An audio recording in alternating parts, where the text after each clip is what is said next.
My name's Michael Flores. I'm Melanie Aquino. My name's Jason Pfeifferich. Just graduated from the University of Illinois. The University of Illinois at Champaign-Urbana. I'm UIC. I currently live in Carroll Stream. I grew up in Carroll Stream. Carroll Stream, Illinois. So growing up, I went to church every Sunday. For me, it was like a place for, the older people, Growing up, I didn't really understand the things that we did. I just went to church through high school just because my mom, I care about my mom, I love her, and, that was our way of, us showing, we care about her. So I grew up in a Christian home. We went to church every week and such, but it wasn't until the summer between my 7th and 8th grade, I just felt God kind of calling to me, is this faith my own? Am I just going to church because that's what my family does, that's what my friends do? Or am I really following after Christ, giving Him full control of my life? And He was just calling me to give my life over to Him. So I committed my life to Christ. I met my girlfriend in high school. I actually remember the first day I saw her. She was in my math class.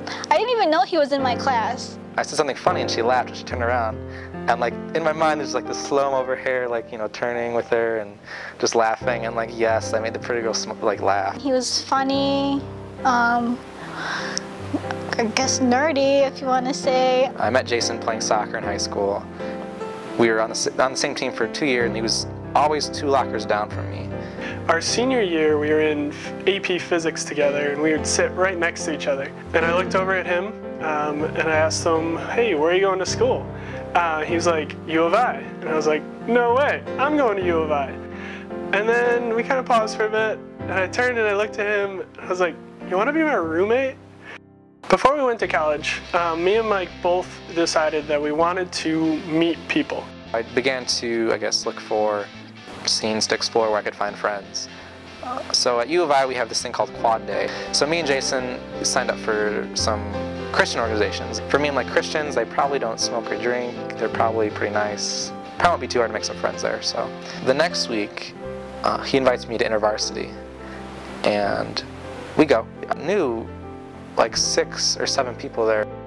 I was a little timid to see how Mike would react. The thing that really weirded me out was worship, which was awesome. I was like, dude, this music is so much better than him. It's they're playing guitar and they're playing drums. But then what was not awesome for me was when they started raising their hands up and stuff like that, which I'd never seen before.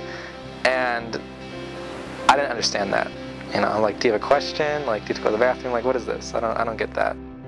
But I think after the first time I went, Jason asked me what I believed in. And I just had no knowledge, It became very obvious to me how little I'd paid attention in church at that point. So the way I started to get involved with the small group is Jason started to go to the small groups, and I decided to tag along with him just to check it out, see what it was like. I didn't like the talking about God and Jesus so much. That made me very uncomfortable. And they would say there's no stupid questions, but I felt like there weren't any left because I had them all.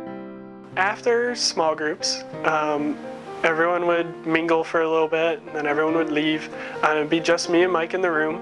And so I would turn to him, and I'd ask the question, so what'd you think? And we would just talk in our room for a while about what we had read about or what we had talked about. The biggest obstacle for me in becoming Christian was this idea of hell. I actually have a memory of looking out to the dorm across from me, FAR, and just seeing the lights on, and there's 10 out of the whole building, and for me there was almost an analogy there of the Christians that lived in that building. It's so few relative to the majority of people who aren't in that building. And again, I know some of those people in those rooms, they're nice people, and I didn't want to imagine them going to hell.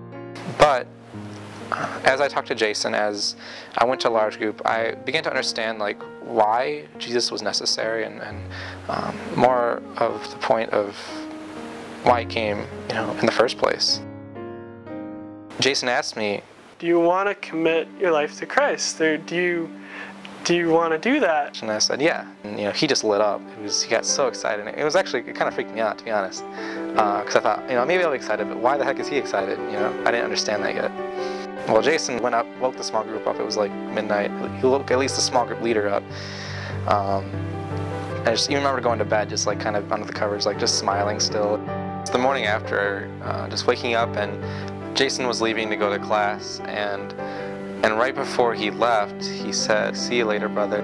For me, that meant a lot, just to have this sense of community at school where, I could wake up and literally have this family around me that, I knew loved me, I knew cared about me, I knew I could trust, and I knew I could walk with Christ in. Having this heart for people who weren't Christian already, like being hurt that this idea of my friends or people I liked going to hell, it was something that I was going to have to talk about with people and make sure they knew about.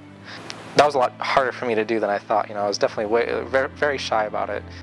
So I went back to school my sophomore year, and they put me on gig team. And the first person I got to do a gig with was my roommate, Mike Smansky. And I remember the people around me were encouraging me to do a gig with him, and I was so nervous. So I asked him, and he said, "Yeah." And we started doing a gig, and through that process, and with definitely the help of his girlfriend, who was Christian as well, he came to Christ and began to follow Christ, and that was so exciting. It was such a role reversal. It was really exciting to see that.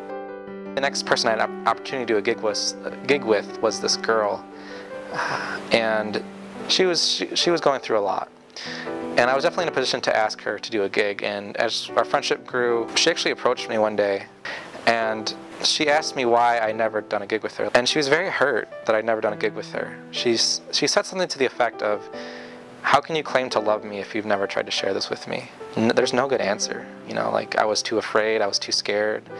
I didn't know enough, and I felt so bad about it. And that only fueled my conviction for sharing the Bible. It really jump-started it.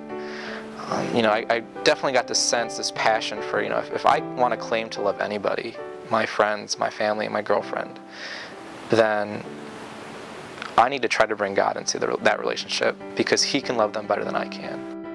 That summer, I went back home and I talked to that friend I kind of shared with, and we started doing a gig back home, and that was really cool. Just that yes, and then we just started talking about the Bible, and that took off. And then I started talking to my girlfriend at the same time, that sophomore year.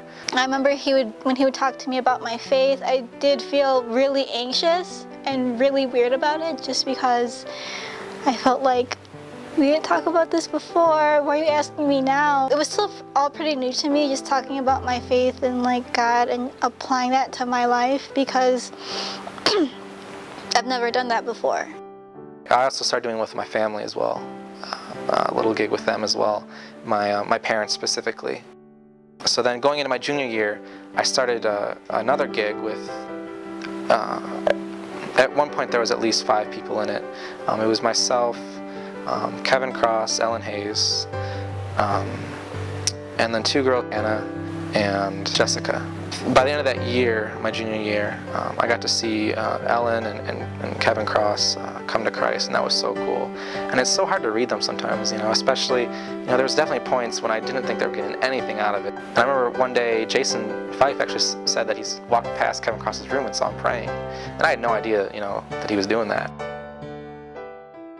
I think like the really big push for me was probably in January, the earthquake in Haiti. It was so heartbreaking for me to see like people on the street. These people have gone through something so terrible, and I'm here thinking about myself. I felt like that changed me. So during that time I was like, okay, I think this makes sense. Like, I think I'm ready. Like, I'm going to do it. So then that winter break on Valentine's Day, I came home that weekend. That's so cool, right? On Valentine's Day, I came back, and that day we got together, and she essentially told me she wanted to pray that prayer with me, and I was so excited. Oh my gosh. You have no idea, like, hearing that from someone you love like that deeply, it's so cool. And instantly I saw a change in our relationship. Her focus shifted more on Christ, and she became so much easier to even just to feel the happiness. And it was instantaneous. I mean, the next day I called her, I could just tell that there was something different. It only affirms like my conviction to put God in my relationships. Relationships with God in them, in my experience, have only been better. Junior year, that summer, I continued my Bible studies with my friend, and then as I was at his house, one of my other friends was there too, and he asked what we were doing, and I told him a Bible study, and he said, "Oh, can I join?" And I'm like, "Yeah." So we talked about the prodigal son. That was the story we were going over, and it led into this awesome 2-hour discussion. And by the end of it, I just felt like I should ask them if they wanted to follow Christ. And I pulled out that same prayer card that I prayed when Jason led me through it, and we prayed it, and they both came to Christ that day, and it was so cool. We hugged, and then we didn't know what to do afterwards. We played soccer. It was a good day. Again, with my mom, I've been doing one particularly with her, and it's been really cool. She asks a lot of good questions, and helping her kind of get more into her faith. My senior year, I led a small group which had a lot of people who weren't Christian in it. It was also cool because it was an international floor. We'd almost had every continent represented. There was people from all over the world there just talking about God, which was so cool to begin with. And there was 2 that came consistently that were non-Christian, Peter Lee and Sam Pang. But both of them at the deep retreat actually stood up for a call to come to Christ, and I lost it. I cried. Peter Lee described it, later to me as when I wake up now, every morning feels like Christmas. There's that excitement for him. Don't underestimate the power of community. If you lead a gig by yourself, that can be effective. But if you lead a gig and then they are brought into a bigger community of Christians, that's only going to be that much stronger. That sense of Christ kind of being around them is only going to be stronger. For me, part of loving the people around me is going to be showing them the love of God. If I really want to love someone else, I think God needs to be in there. He knows how to love people the best. As much as I want to love somebody and help them out and almost in a sense fix all their problems because I care about them, I can't. Only God can do that, and He can really show them the love that they need and the love that they yearn for.